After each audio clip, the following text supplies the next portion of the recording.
तो हाय दोस्तों, स्वागत है आप सभी का डेली फटाफट न्यूज़ में। आप देखने वाले हैं देश जगत की 20 बड़ी खबरें। जी हाँ, सिर्फ डेली फटाफट न्यूज़ पर।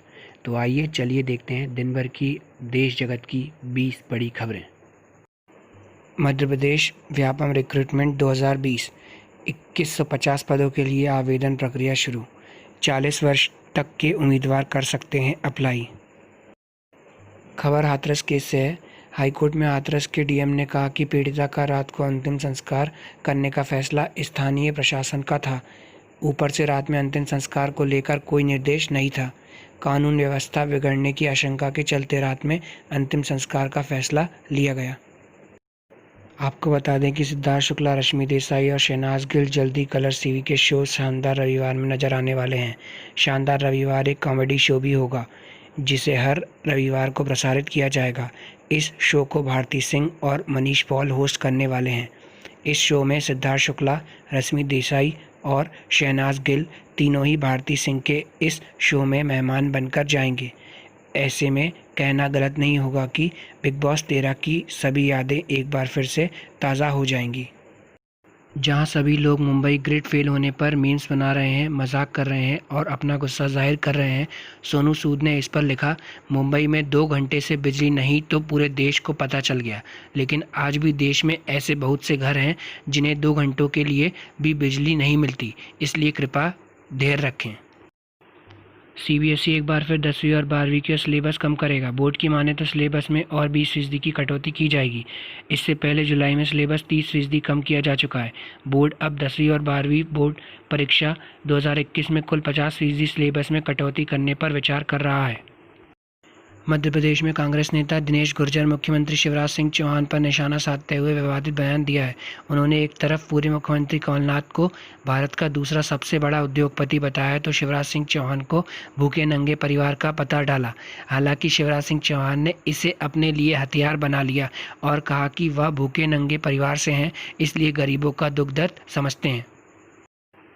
14 अक्टूबर को होगी कोरोना संक्रमित और कंटेनमेंट जोन में रहने वाले छात्रों की नीट परीक्षा। 16 अक्टूबर को जारी होगा रिजल्ट। कहते हैं कि समय बड़ा बलवान होता है। अब बड़े बुजुर्ग कहते हैं तो ठीक ही कहते हैं। समय के बलवान होने की बात बड़ौदा उपचुनाव में भी सही दिखने लगी है। मौजूदा समय में कांग्रेस में चल रही घमासान से हर कोई वाकिफ है। कांग्रेस में ही वर्चस्व की लड़ाई पहले जहां भूपेंद्र सिंह हुड्डा और अशोक तंवर के बीच में थी, वहीं लड़ाई अब भूपेंद्र हुड्डा और रणदीप सुरजेवाला के बीच चलती दिखाई दे रही है। हालांकि इनके आपसी तलक रिश्ते जग जाहिर हैं। खबर प्रतापगढ़ से है। हाथरस और बलरामपुर में लड़कियों के कत्ल की घटनाओं के से बचा भूचाल के बीच प्रतापगढ़ में भी एक मामला सामने आया है। एक शोधे ने छेड़खानी का विरोध करने पर किशोरी को धमकी दी है कि उसे घर से उठा ले जाएगा। उसकी इस धमकी से घबराए परिवार के लोगों ने हथीगामा थाने जाकर गुहार लगाई तो पुलिस ने उसकी रिपोर्ट लिखकर आरोपित को तलाश शुरू कर दी है। सख्ती का दावा मगर हो रही लापरवाही। हाथरस की घटना के बाद आए सियासी तूफान के बाद एक तरफ सरकार और पुलिस महिलाओं से जुड़े अपराधों से सख्ती से निपटने का दावा कर रही है, जबकि दूसरी तरफ पुलिस की ढिलाई से क्षेत्र में सौदे मनबड़ हो जा रहे हैं। वह छेड़छाड़ तो कर रही है, खुलेआम धमकी भी दे रहे हैं। बाबा के ढाबा को चलाने वाले कांता प्रसाद के यहाँ कोई खाना खाने नहीं आ रहा था। वायरल वीडियो में वो कहानी सुनाते सुनाते रो पड़े। उनके रोते चेहरे को देख लोग मदद के लिए आगे आए। अगले ही दिन लोग उनकी दुकान पर जमा हो गए और खाने के लिए टूट पड़े। यही नहीं, उनके ढाबे पर विज्ञापन भी लग गए हैं।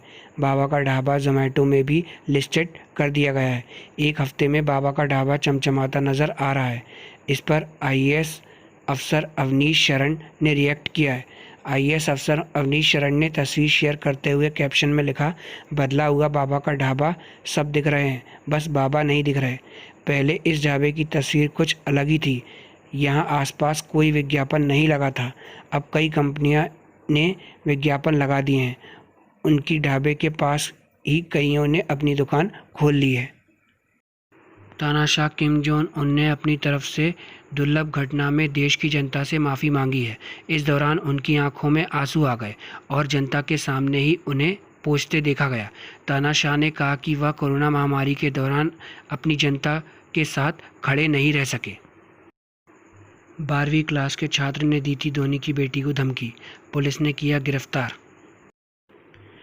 कांग्रेस के पूर्व अध्यक्ष राहुल गांधी पीएम नरेंद्र मोदी पर चीन समेत देश के कई अंदरूनी मामलों को लेकर लगातार हमला करते रहते हैं।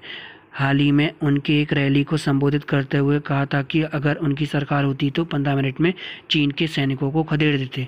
अब उनके इस बयान ने तूल पकड़ लिया है। राहुल गांधी के इस बयान को लेकर देश में उनकी आलोचना हो रही है। उधर एक 16 साल के युवा ने खिलाड़ी ने उन्हें सोशल मीडिया के जरिए समझाने के लिए सामने आया है। उन्होंने लिखा, आदरणीय राहुल गांधी जी, कोशिश करता हूं कि आपका दिल से सम्मान करूं, लेकिन जब आपकी बात सुनता हूं तो दुख होता है। आप राजनीति करो, सवाल करो, सरकार की गलत बातों का विरोध करो, ये सही है, लेकिन आपको खुद ही नहीं पता आप नरेंद्र मोदी जी के खिलाफ में देश के लिए भी गलत बोलते हो। ऐसा ना करो। इलाहाबाद हाई कोर्ट ने हाथरस कांड के मुद्दे पर यूपी सरकार को लगाई फटकार। पीड़िता का अंतिम संस्कार किए बिना सहमति करने पर उच्च न्यायालय ने जाहिर की नाराज़गी। अगली सुनवाई के लिए 2 नवंबर की तारीख हुई तय। फिर पेश होंगे परिवार और सरकार के लोग। सोमवार को अदालत में डीजीपी, अपर मुख्य सचिव समेत तमाम अफसर नहीं दे सके संतोषजनक जवाब। केंद्र सरकार ने इस त्योहार सीजन में सरकारी कर्मचारियों को बड़ा तोहफा दिया है। वित्त मंत्री निर्मला सीतारमण ने सोमवार को एक प्रेस कॉन्फ्रेंस में सरकारी कर्मचारियों के लिए फेस्टिवल एडवांस की घोषणा की है। त्योहारी सीजन में केंद्र सरकार अपने कर्मचारियों को 10,000 रुपये एडवांस देगी। कर्मचारियों को इसके लिए प्रीपेड रूप कार्ड मिलेगा। प्रेस कॉन्फ्रेंस में वित्त मंत्री ने एलटीसी कैश वाउचर की घोषणा की है। वित्त मंत्री द्वारा आज की घोषणाएं मांग को बढ़ाने के उद्देश्य से की गई हैं। कांग्रेस के पूर्व अध्यक्ष राहुल गांधी ने जीएसटी क्षतिपूर्ति के लिए कर्ज लेने संबंधी केंद्र सरकार के प्रस्ताव को कई राज्य सरकारों द्वारा स्वीकार किए जाने को लेकर सोमवार को उन पर कटाक्ष किया और सवाल किया कि कई मुख्यमंत्री लोगों का भविष्य प्रधानमंत्री के पास क्यों गिरवी रख रहे हैं। उन्होंने ट्वीट कर दावा किया, केंद्र सरकार ने राज्यों से जीएसटी के राजस्व का वादा किया। प्रधानमंत्री और कोविड से अर्थव्यवस्था नष्ट हो गई।